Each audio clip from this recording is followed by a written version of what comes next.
comment tu t'appelles ma soeur? Yasmina. Ah, Mohamed. Tu ne peux pas écouter un prénom comme ça sans Mohamed.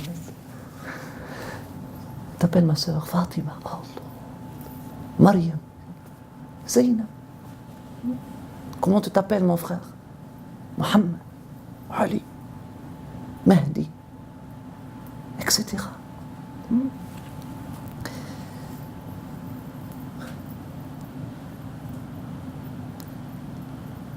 C'est un paradigme nouveau. Qui était nouveau? Un paradigme nouveau pour les Arabes qui ont pris l'habitude de donner des prénoms plutôt arrogants, fiers et menaçants à leurs garçons, qui n'étaient pas destinés pour devenir des ambassadeurs de la miséricorde divine, bien au contraire, qui étaient destinés pour devenir les guerriers farouches, au cœur dur, qui ne connaissent pas de pitié ni clémence. Voilà. Voilà, amertume. Ouf. Sakhr. Roche, dur. Ne se casse pas, ne se brise pas. Ils nommaient leurs enfants pour leurs ennemis. Alors que nous nommons nos enfants pour nos amis. Parce que la meilleure stratégie de faire face à ton ennemi est de bien t'occuper de ton ami.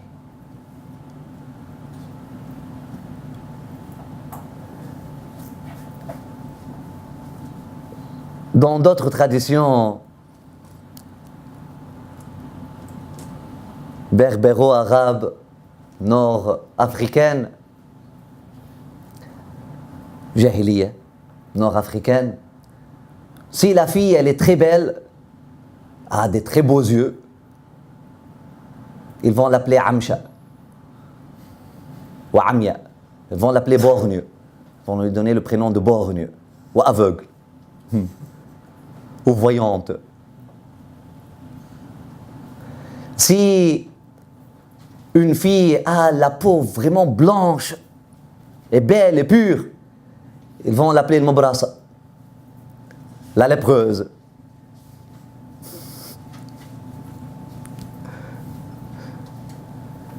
Pourquoi? Parce qu'ils appelaient leurs enfants pour leurs ennemis. Cette fois-ci, un autre ennemi. Par superstition. Afin de ne pas attirer le mauvais œil. Afin de ne pas attirer le coup de mauvais œil, là, on donne des prénoms comme ça qui vont... Hein?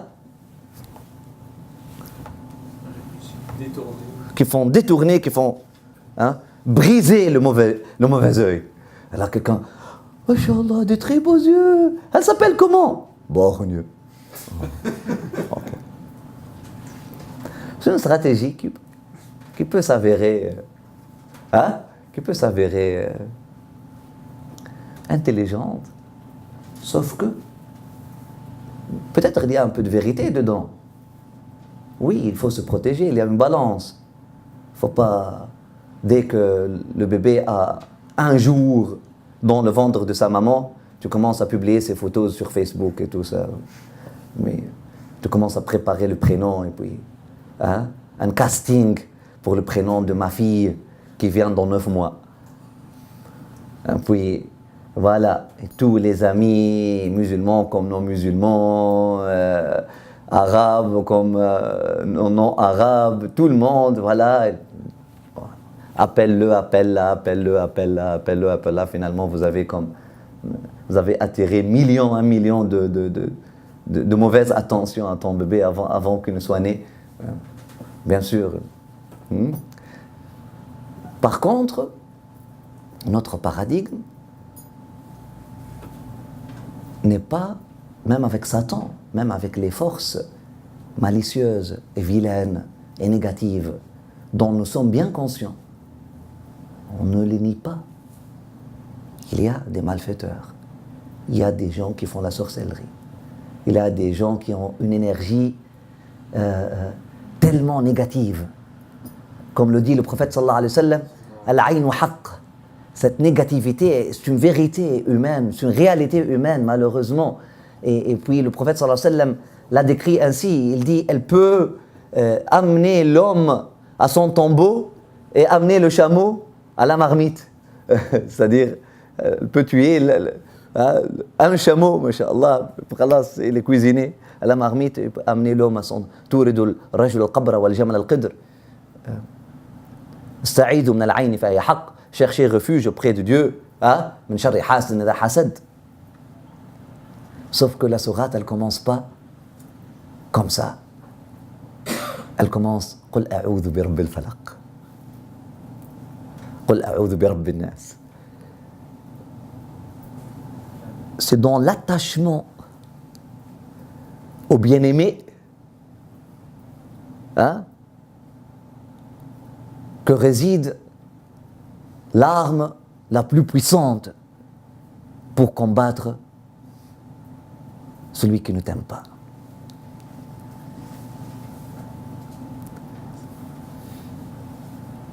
في ذكرك لله مندوحة عن ذكرك للشيطان وفي ذكرك لفضائله وكمالاته مندوحة عن ذكرك لنقصانك. Dans ton invocation et dans ta concentration et dans ton engagement spirituel, travail spirituel, dans ton rappel de Dieu, une suffisance pour toi de tout autre rappel, surtout le rappel de Shaitan. Shaitan, il vient d'ici, Shaitan vient d'ici, Shaitan vient d'ici, Shaitan vient d'ici. Shaitan, combien il y a de voix? Combien de voix il a, Shaitan? Combien? Combien de voix peuvent mener à Shaitan? Ça dépend. Je peux te dire une seule, comme je peux te dire une infinité. Combien de voix mènent à Allah subhanahu wa ta'ala? Je peux te dire une seule, comme je peux te dire une infinité. Dans le zahar au moins, dans le zahar, combien de voix mènent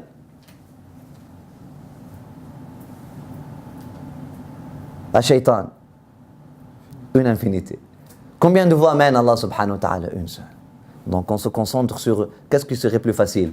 Se concentrer sur la seule voie et mettre toute son énergie dedans pour bien marcher dedans, pour la bien suivre, ou se dissiper son énergie entre toutes les voies de Shaitan pour chercher à ne pas tomber dedans. Qu'est-ce que serait plus intelligent? Le bien-aimé, on le connaît. Et la voie est bien décrite. Qu'on mette notre énergie et qu'on s'investisse totalement dans la recherche de sa face. Alhamdulillah Rabbil Alamin. Et lui, il va s'occuper, wa 'ala Allahi qasdu sabil. Et lui, il va s'occuper du reste. Lui, il va s'occuper des voleurs et puis des bandits et tout. Tant que je cherche le roi des rois, il va m'envoyer des soldats pour me protéger des bandits. Il va me préparer le chemin. Ainsi, il est dit aussi que dans ton obsession positive, s'il y a une obsession positive, dans ton obsession positive, obsession entre guillemets positive, avec les qualités divines, une suffisance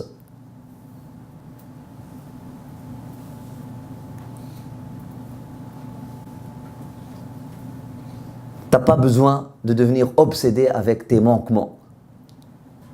Deviens plutôt obsédé avec la générosité d'Allah subhanahu wa ta'ala. Tu n'as pas besoin de devenir tellement obsédé des manquements et tes défaillances. J'ai cette maladie, j'ai cette maladie, j'ai cette maladie. Oui, je vois, j'ai cet orgueil, j'ai cette chose-là, j'ai cette arrogance, j'ai ceci, j'ai cela, j'ai ceci. Il est bien d'être conscient de soi-même. Il ne faut pas que ça devienne une obsession. S'il faut devenir obsédé ou addict à quelque chose, s'il faut devenir obsédé de quelque chose, c'est de la beauté d'Allah subhanahu wa ta'ala. Addict à quelque chose, c'est au rappel d'Allah subhanahu wa ta'ala. On étudie les malheurs ou les maux de l'âme dans un degré suffisant. Il ne faut pas que cela ne devienne l'occupation principale. Le cheminement spirituel n'est pas seulement un cheminement de combat avec nos démons intérieurs. Non. Le cheminement spirituel est plutôt un cheminement vers le bien-aimé qu'on aime tant. Et là, le combat est nécessaire sur le chemin, mais il est secondaire. Il est secondaire. À un moment donné, il faut qu'on ouvre nos yeux, on se laisse, et le Ramadan est un mois béni, est une occasion pour ça, pour oublier la condition humaine et puis devenir plus réceptif pour admirer la beauté divine qui ne dépend pas de toi. Qui ne dépend pas de toi. Oui, moi je suis naqs, lui il est kamel, alhamdoulilah. Je ne veux pas perdre mon temps avec ce naqs. Je veux plutôt investir mon temps avec le kamel, subhanahu wa ta'ala. Je ne veux pas perdre mon temps avec ce voyou qui est moi-même. Je veux plutôt investir mon temps avec ce généreux, subhanahu wa ta'ala.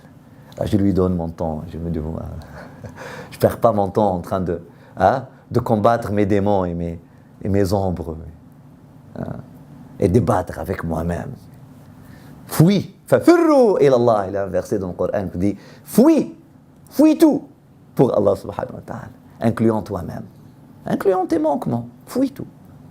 Oui, fuis tout. Fuis tout. La hawla wa la quwwata illa billah a répondu l'intelligence spirituelle du prophète sallallahu alayhi wa sallam. Lorsqu'il fut appelé à la connexion parfaite et au bonheur ultime. Il n'a pas dit oui. Il a dit la hawla wa la quwwata illa billah. Je ne pourrai pas répondre à cette invitation-là sans l'aide, sans l'assistance d'Allah subhanahu wa ta'ala.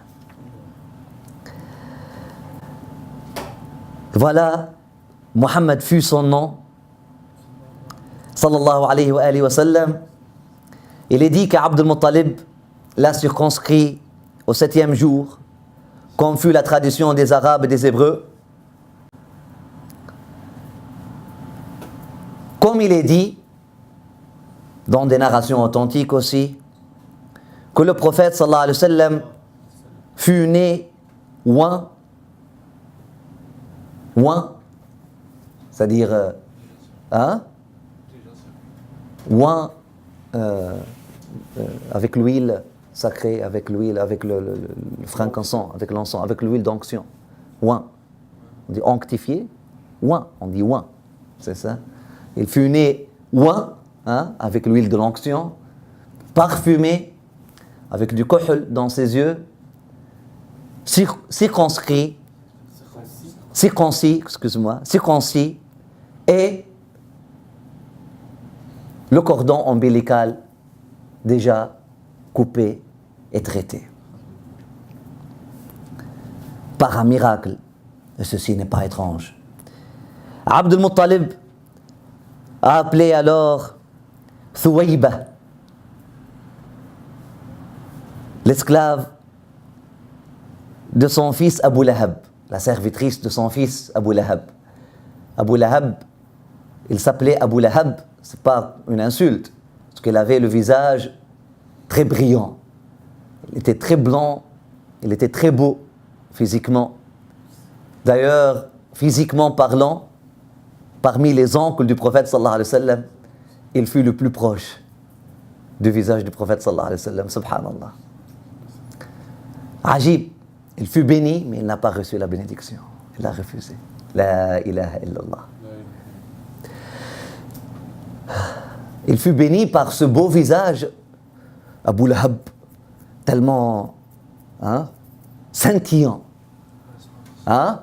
resplendissant, tout rouge, puis toujours lorsque le soleil vient sur son visage, il scintillait. Il l'appelait Abu Lahab. C'est pour ça qu'il l'appelait Abu Lahab. était très blanc, très roux. Il fut béni par cette beauté physique, mais et cette ressemblance avec le prophète sallallahu alayhi wa sallam qui ne lui fut pas utile malheureusement parce qu'il l'a refusé, il l'a rejeté, cette bénédiction-là. Comme il fut béni par un geste béni, subhanallah. Lorsque Thuwayba fut appelé par Abd al-Muttalib pour devenir la nourrice, la première nourrice de Muhammad sallallahu alayhi wa sallam. L'habitude des Arabes durant la Jahiliya, pour un homme, pour un garçon, est de ne pas le nourrir par sa maman. Beaucoup. Les 7 premiers jours, il est nourri par sa maman. Après ça, il est nourri par une nourrice. Pour plusieurs raisons. Abd al-Muttalib a appelé Thuwayba, pourquoi? Parce que Thuwayba, elle avait un bébé, elle avait un enfant qu'elle nourrissait. Et puis, elle était aussi la nourrice de qui? Elle était la nourrice de Hamza. Vous vous rappelez que Abd al-Muttalib et Abdullah se sont mariés la même nuit. Et puis, Hala, l'épouse d'Abd al-Muttalib, lui a donné Hamza, tandis que Amina, l'épouse d'Abdullah, lui a donné Muhammad sallallahu alayhi wa sallam. Il y a juste quelques jours entre la naissance de Hamza, qui fut né quelques jours avant le prophète sallallahu alayhi wa sallam, et la naissance du prophète sallallahu alayhi wa sallam. Thuwayba, qui était déjà la nourrice de Hamza, fut appelé par Abd al-Muttalib pour aller demander à son maître, Abu Lahab, lui annoncer la bonne nouvelle et lui demander la permission de devenir aussi la nourrice de ce nouveau-né, Muhammad sallallahu alayhi wa sallam. Thuwayba a couru vers Abu Lahab, lui a annoncé la bonne nouvelle, et Abu Lahab fut béni par un geste béni. Il s'est tellement réjoui de la bonne nouvelle. Il a eu une ouverture. Et puis il a dit, tu es libre. Je te libère. Tu n'es plus esclave. Et Thuwayba est devenu libre grâce à cette bonne nouvelle qu'elle a annoncée à Abu Lahab. Dans le hadith sahih, dans le hadith authentique, il est dit que, hadith authentique, il est dit que le adhab ou la souffrance de Abu Lahab diminue chaque lundi. Ou encore Abu Lahab ne souffre pas chaque lundi. Chaque lundi, on dit Abu Lahab il est à l'enfer, mais chaque lundi, il ne souffre pas. Pour célébrer le mawlid du prophète sallallahu alayhi wa sallam chaque semaine. Même à l'enfer, il célèbre le mawlid du prophète sallallahu alayhi wa sallam. Une fois par semaine. Au paradis, il célèbre le mawlid du prophète sallallahu alayhi wa sallam chaque instant. Pour ceux qui viennent nous dire que le mawlid du prophète sallallahu alayhi wa sallam, le célébrer est une bid'a, une innovation. Même Abu Lahab, même les gens de l'enfer, ils vont le célébrer. Ils vont voir, ils vont témoigner qu'il y a quelque chose. Abu Lahab, sa punition disparaît, sa souffrance diminue ou disparaît chaque lundi. Parce que Allah subhanahu wa ta'ala n'a pas oublié cette ouverture spirituelle ou cette ouverture ou cet acte de générosité ou cet acte de bienveillance que Abu Lahab a pu faire ou encore a pu recevoir. Mais subhanallah, finalement, il a fermé ses portes après ça, plus tard. Nas'Allah subhanahu wa ta'ala l'afwa wal-afiya. Il y a une leçon ici. Plusieurs reçoivent des ouvertures spirituelles, etc. Mais après, il change, subhanallah, il bascule. Qu'Allah subhanahu wa ta'ala nous protège. C'est pour ça qu'il faut toujours dire Allahumma ya muqallib al-qulub al-absar, thabbit qulubana ala dinik. Allahumma ya muqallib al-qulub al-absar, thabbit qulubana ala dinik, thabbit qulubana ala al-haqq. Allahumma ya muqallib al-qulub al-absar, thabbit qulubana ala al-haqq. Amin ya arhamar rahimin ya rabbal alamin. Ô mon doux Seigneur, plus proche de moi que moi-même, toi qui as en ses mains les rênes de mes sentiments, toi qui connais bien mes pensées les plus intimes, toi qui bascules les cœurs et les perceptions, raffermis mon cœur dans ta voix vibrante et vivante. Amin ya arhamar rahimin ya rabbal alamin. Amin ya arhamar rahimin ya rabbal alamin. Wa sallallahu wa sallama wa baraka ala sayyidina wa habibina wa shafi'ina Muhammad wa ala alihi wa ashabi tayyibin tahirin. La semaine prochaine, on va Inch'Allah continuer avec l'histoire des nourrices du prophète sallallahu alayhi wa sallam, Halima, Saadiya, l'histoire de Halima, ainsi que le symbolisme de l'histoire de Halima, et l'histoire de l'ouverture de sa poitrine, alayhi salatu wa salam, et le lavage de son cœur, et le secret derrière, etc. Inch'Allah, on va voir ça la prochaine fois qu'Allah subhanahu wa ta'ala vous donne vie et continue de nous donner et vous donner envie et motivation de suivre ce chemin de bonheur, ce chemin de floraison des cœurs, en méditant sur la vie de l'apôtre de notre Seigneur, alayhi salatu wa salam. Alhamdulillah rabbil alamin, wa sallallahu wa sallam wa baraka ala sayyidina Muhammad wa ala alihi. Fatiha. Bismillahir rahmanir rahim. Alhamdulillah rabbil alamin, ar-rahmanir rahim, maliki yawmiddin, iyyaka na'budu wa iyyaka nasta'in, ihdina as-siratal mustaqim, siratal ladzina an'amta alayhim ghayril maghdubi alayhim waladdallin. Amin. Alhamdulillah rabbil alamin.